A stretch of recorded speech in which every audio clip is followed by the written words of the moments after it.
The night we had all been waiting for happened, and then the worst possible outcome happened. We're going to talk about what that is in today's episode of the Locked On Pistons podcast.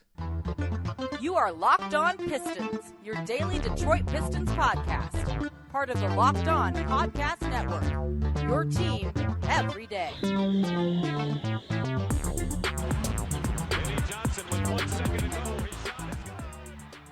What's the deal? Welcome back to another episode of the Locked On Pistons podcast. Per usual, I'm your host, Kook Hill. You can find me over on Twitter at Kook Hill. I want to thank you guys for making Locked On Pistons your first listen of every single day. We're free and available on all your podcast platforms. And if you haven't already, head to the YouTube channel at Locked On Pistons. Hit that subscribe button or leave us a 5-star review on whatever podcast platform you're listening to this on. That's another great way to support the podcast. Later on, we'll talk about some prospects that you guys all should be aware of and start getting familiar with where the Pistons landed. And then we'll talk about a little bit later also how likely it is, or if it would be a good decision for the Pistons to look to trade their draft pick in this upcoming draft. But first, we obviously are going to have to talk about where that pick in the draft ended up.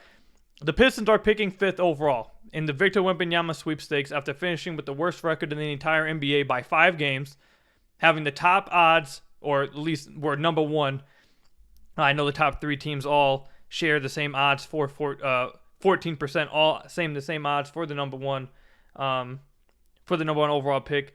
The draft lottery was going exactly as planned. There was no movement at all from 14 all the way to 6. There was not any movement at all.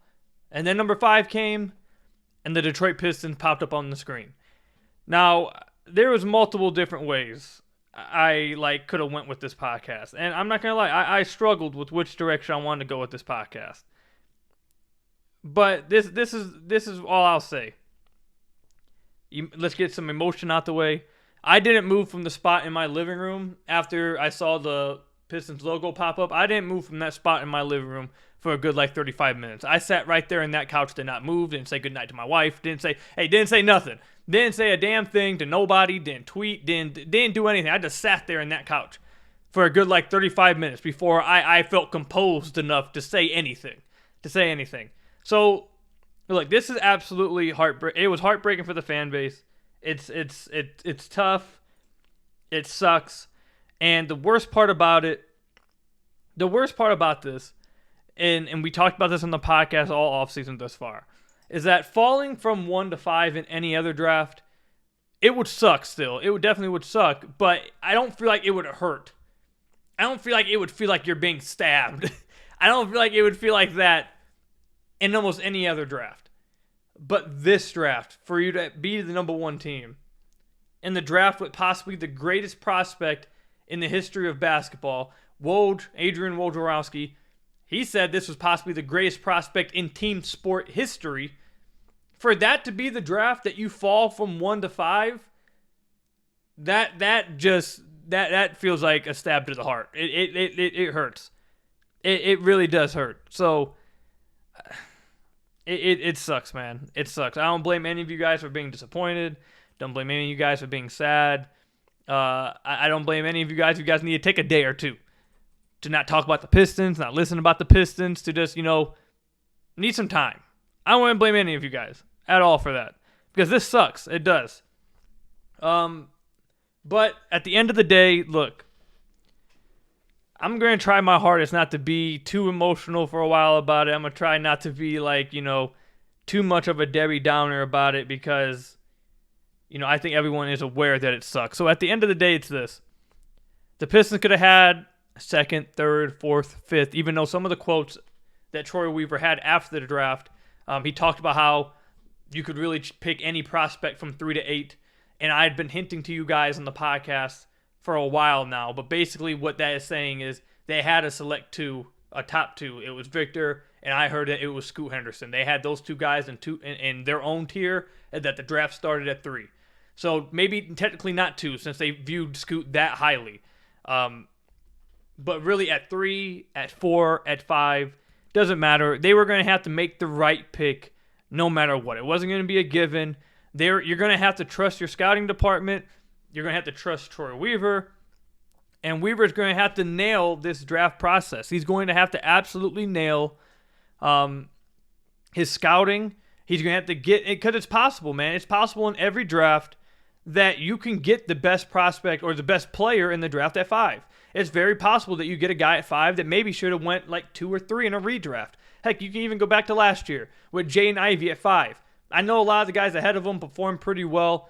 Paolo, Chet didn't get to play. I don't think he's leapfrogging Chet.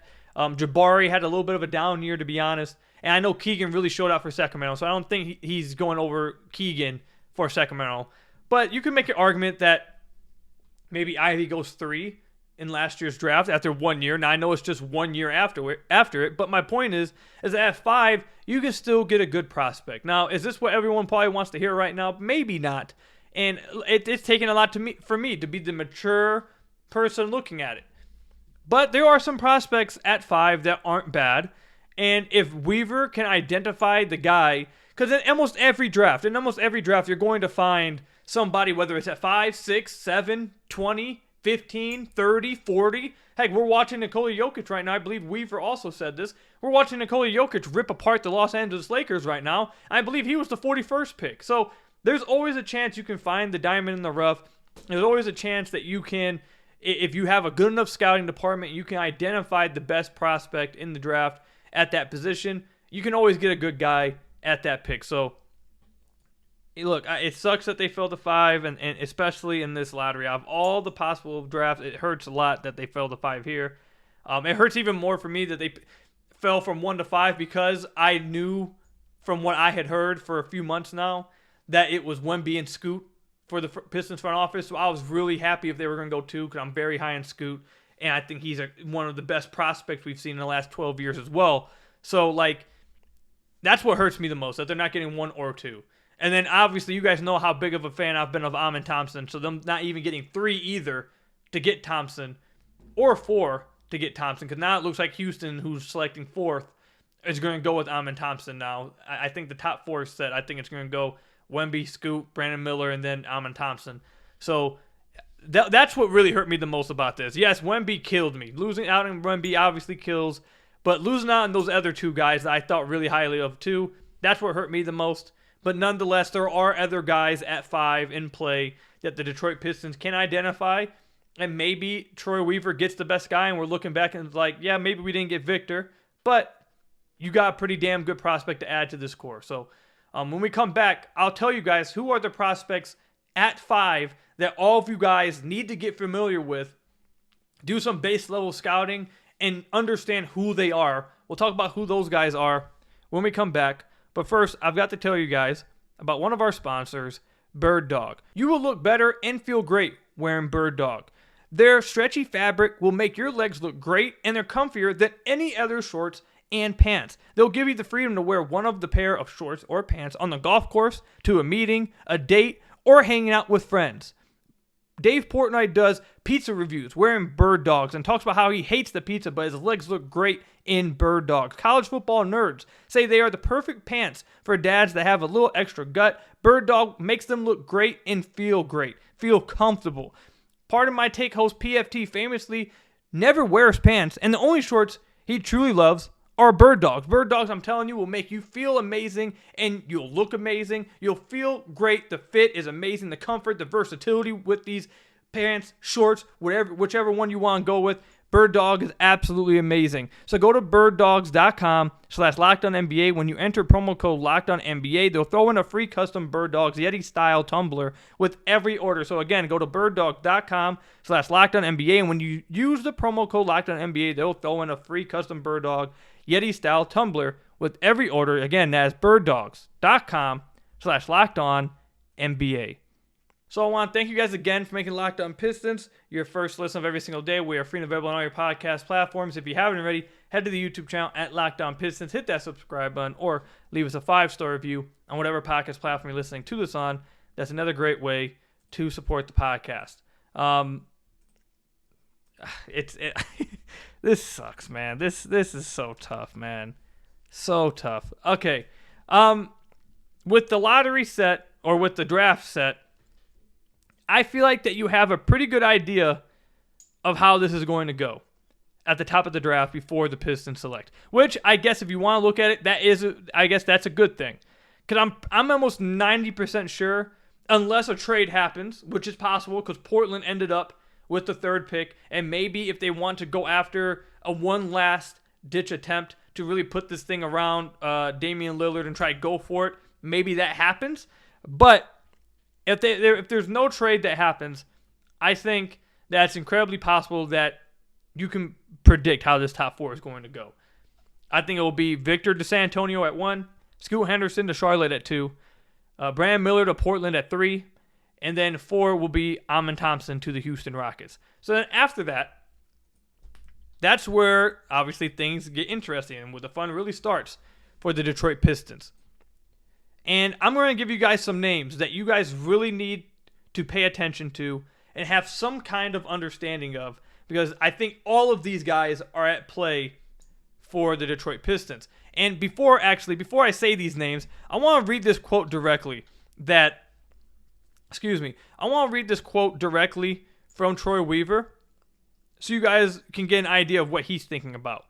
You guys know how earlier I mentioned how he kind of hinted at them having a top 2 and the rest of the draft. And the rest of the draft kind of being something you could have anybody 3 through 8. Okay, I can't find the exact quote, but basically, I just had it in front of me. I just lost it. I don't know where it went. But anyways, my point is, Troy Weaver was asked after the lottery, and he basically said that 3 through 8, there's guys that you could see a guy go at 8 that maybe you thought would have gone 3, and maybe a guy that you could have thought went 3 go 8. I thought it was interesting that he specifically mentioned 3 through 8. Okay, here's the quote right here, so you guys can hear it directly through him. He said, "I saw it as 1, then another tier. We're picking at 5. We like the talent pool that's there. We can get a very good player at 5. You can scramble it up from 3 to 8, and we're at 5. So basically, he was very specific by saying there's guys at 3 through 8 that he feels pretty comfortable on. So that makes me believe they have probably like a top 8 mock board or big board, and that's how deep he feels about this draft class at the top. At least that's my reading of it. So here's some of the guys that he could be probably talking about. 2 of the guys are not going to be available for them, obviously, because they're at 5. So I think those 2 guys were probably Brandon Miller and Amen Thompson. So both those guys will be gone. Guys you guys need to be watching out for, the other Thompson twin, Asar Thompson. He's also 6'7", 6'6", 6'7", 7-foot wingspan. He's a very good athlete, just like his brother. Amen is definitely a better athlete, and I think Amen is very clearly the better prospect. But Asar is also a very intriguing prospect. Definitely check him out because he's definitely in play at 5. He's a dude that could potentially be very versatile at the next level on defense. Weak side rim protection, point of attack defensively. Offensively, there's a little bit more of a question mark. His handle isn't the best.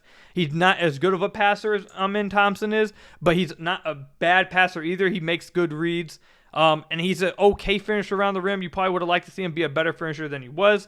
But he has good athleticism. So a little bit more questions offensively, but I really think he can be really versatile defensively. So that's a guy you guys need to check out and definitely pay attention to. Another guy who's at play at 5, Jarris Walker. I'm really just now getting to Jarris Walker, but he's a guy who could potentially be an incredibly versatile defensive player. He's a high intelligent player. He processes the game very quickly, makes reads very quickly in the short roll. He's 6'8", 220, like a power forward type of build. So he would fit next to Jalen Duren. He shot 34% from deep in his lone college season, and he has flashed some nice offensive upside. You see him create some shots for himself. He has nice touch on his shot from 3 and from mid-range and on defense. Again, like I said, is very versatile defensively. He could be a really damn good defender at the next level. And again, offensively, I think he does have some offensive upside, offensive creation upside as well. Probably the best thing I feel about Jarris Walker is the fact that he processes the game just like that. He's able to make reads very quickly, and he's a very willing passer too at the power forward position. So Jarris Walker, another guy you guys need to be paying attention to. That's 2 guys. You got Cam Whitmore out of Villanova, 6'7", very bouncy, explosive athlete. Last time I checked with the combine, I believe he had the highest vertical at that moment. I don't know if anyone else ended up taking it over. I'm pretty sure he had the highest vertical at the combine. Very, very explosive athlete. Glimpses of some real legit offensive I don't want to go like superstar, but like power, just a really powerhouse offensive upside. I feel like the 3-point shot, it's a little bit slow, his jump shot, and it was a little bit inconsistent throughout the year. He ended up shooting 34% from deep, but he's a very, very, very explosive athlete, very strong guy. He's one of the youngest players in the draft. He's going to be 18, 19 at the time of the draft. Very, very young player. 19 at the time of the draft. He's born on July 8th, so I believe that's before the draft. I'm almost 100% sure, right? July, yeah, I'm pretty sure it is. But either way, 18, 19 at the time of the draft. Like I said, very explosive, strong dude. He looks like a bowling ball going to the rim. He just bounces dudes off of him, and then he can just explode on somebody at the rim and just put the ball in the basket. So, very intriguing guy there. His problem is he's not a great processor, not a good playmaker at all right now. But, you know, he draws comparisons to Miles Bridges. I think that's a fine comparison, but that's just another guy that you guys need to be paying attention to and kind of get your own opinion of. Go check him out. Another guy, Taylor Hendricks, who I'm seeing rise up some guys' boards. 6'9", power forward type. Another guy that probably would fit really good next to Jalen Duren in the starting lineup. This is this is another very young prospect. He'll be 19 years old. Very, very versatile type of prospect. Interesting guy. Shot 39% from deep at his one season in college on 4.6 attempts a game. So this is a dude I haven't gotten too much into yet, but I've been reading about him, and he's definitely a guy at play at the 5 position. Again, like I said, versatile, can hit the outside shot, 6'9", so he'll be able to play next to Jalen Duren, another player you guys need to be paying attention to. And then after that, I feel like you might be reaching a little bit to start looking at some other guys, but some possible other guys like Grady Dick. I don't think that would be in consideration at 5, but who knows? Maybe who knows with Troy Weaver. Then you got Jordan Hawkins, who is a interesting player to say the least. A really damn good shooter. Shot 38% on nearly 8 attempts a game in his second season at UConn. You got him. You got, if the Pistons want to go another guard, you got one of the best scorers, if not the best scorer in college basketball, and Bryce Sensabaugh. That's another guy I'm seeing go up a lot of people's mock boards. Just a flat-out scorer type of build. He's 6'6", 235, so maybe the Pistons could go that route. Nick Smith is another guy. He's a point guard, shooting guard type. I don't think the Pistons would target any guards. But these names, I think at this point are a little bit reaching. I'll give you 2 more names that could be pretty interesting if Weaver is just way higher on them than other people. Gigi Jackson out of South Carolina, 6'9", 18 years old. Check him out. Maybe Weaver's really interested in him.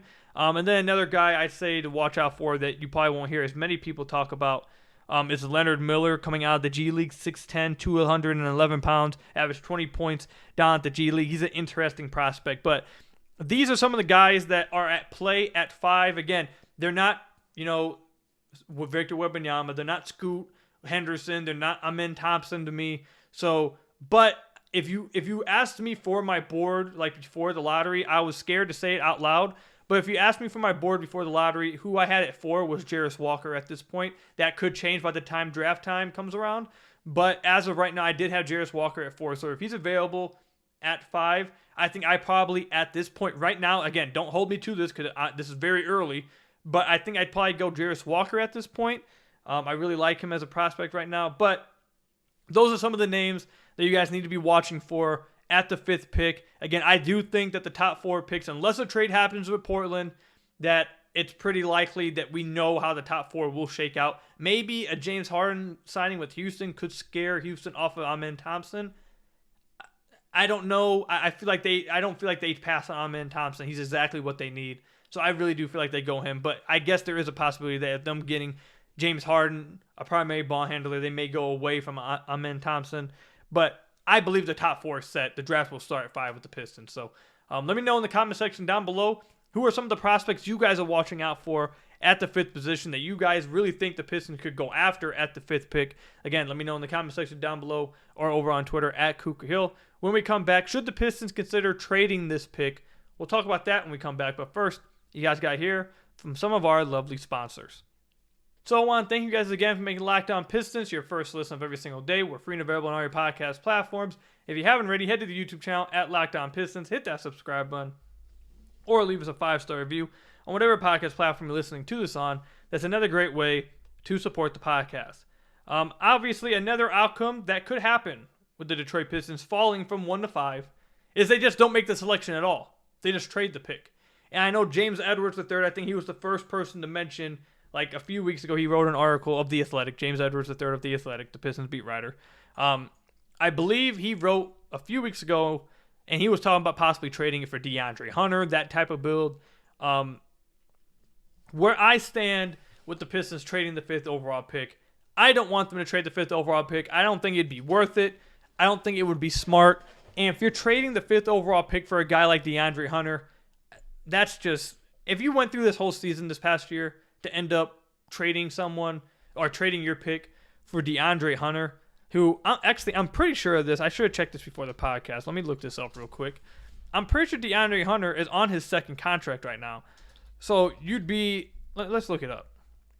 I'm sorry. I remembered correctly. He did sign a 4-year, $90 million extension with the Atlanta Hawks. So he is on his second, he'll be on his second contract with the Pistons. So he's going to be getting paid 20, 21, 23, 24.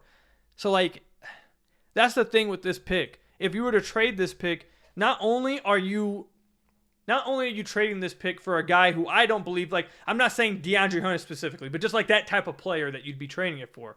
Let's just stay with that. I'm not trying to go at James' article about going after DeAndre Hunter. That's not what I'm trying to do. What I'm saying is, like, let's just use a guy like DeAndre Hunter. You can fill in the name, but a guy who's on a second contract, who's being paid like $15 to $20 million a year, who isn't an all-star, who's a fine player. You're trading the 5th pick for that. Not only are you trading the possibility of like some legit upside with the guy that you identify, which I think there are some guys that you can identify and hope to find some upside with, you're also trading a lot of flexibility with the cap.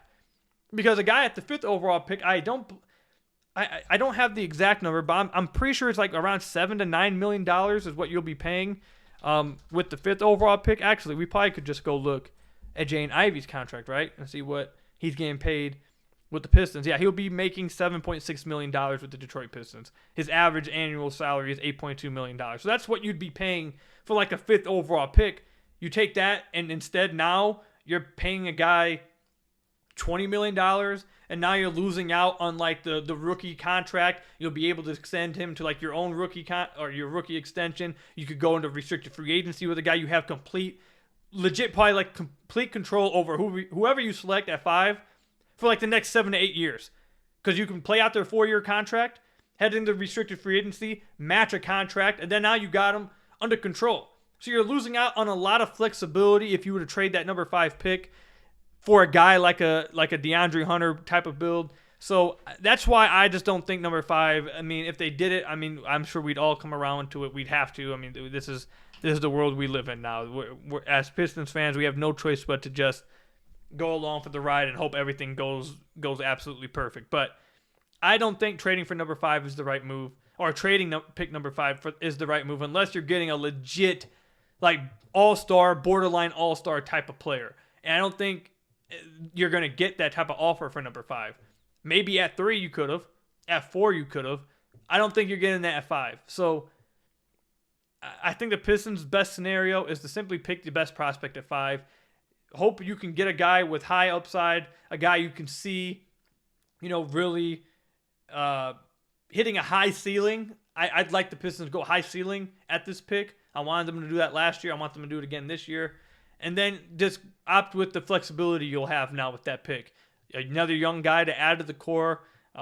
Again, you have control of his rights really for the next like 7 years if you really want to, as long as you hit on the pick, which is obviously the hope. And then you continue to keep that flexibility to build around that 5th pick and Kay Cunningham, Jaden Ivey, Jalen Duren, etc. So that's what I would do. I would not trade the 5th overall pick if I was the Pistons right now. But maybe you guys disagree. Would you guys trade the 5th overall pick in this draft? Let me know in the comment section down below or over on Twitter at Kuka. That's all I've got for you guys today.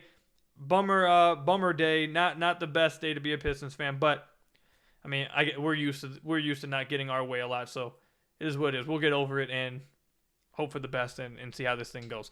I'll see you guys on the next one. Thank you guys for making Locked On Pistons your first listen of every single day. Hit that subscribe button to the YouTube channel. Leave us a 5-star review on whatever podcast platform you're listening to this on. And until next time, I'll see you guys later. Stay safe. Enjoy these playoffs. Until next time, peace out.